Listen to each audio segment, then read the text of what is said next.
কিশলয় অগ্নিবাণের দ্বিতীয় প্রশ্ন, দ্বিতীয় অগ্নিবাণ, যেখান থেকে আমি ডিবেটের দ্বিতীয় অংশে যাব। কিশলয় অগ্নিবাণের দ্বিতীয় প্রশ্ন, দ্বিতীয় অগ্নিবাণ, স্বচ্ছ ভোটার তালিকাতেই কি পতন হবে মমতা বন্দ্যোপাধ্যায় শাসনের? কারণ যদি মায়ারানী দেবীর 44টা ভোট এবং এরকম আরও অনেক ভুয়ো ভোট করে থাকে এবং তাতে যদি একটি দল ক্ষমতায় এসে থাকে, সেই ভুয়ো ভোটগুলো বাদ গেলে মমতা বন্দ্যোপাধ্যায় বা যে দল জয়ী হয়েছে পশ্চিমবঙ্গে সেই দলের কি পতন অবশ্যম্ভাবী? কি বলছেন দীপঙ্কর বাবু?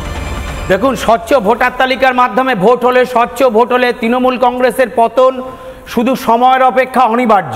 কিন্তু আজকে একটা বিষয় এখানে কিশলয় উল্লেখ করার প্রয়োজন আছে।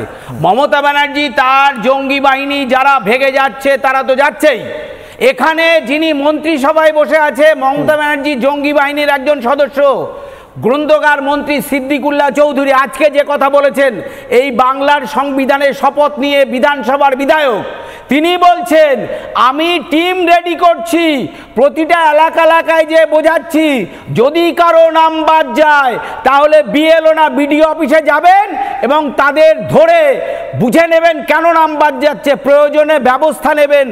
গায়ে হাত দেওয়া তোলার হুমকি দিচ্ছেন।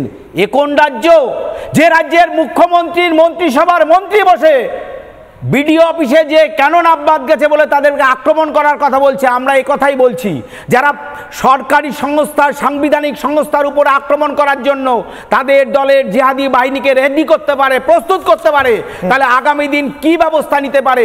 নির্বাচন কমিশনের কাছে আমরা দাবি জানাচ্ছি যে এমন উক্তি যিনি করেছেন, কেন কমিশন তার বিরুদ্ধে এফআইআর করবে না এবং কেন তার বিরুদ্ধে ব্যবস্থা নেবে না?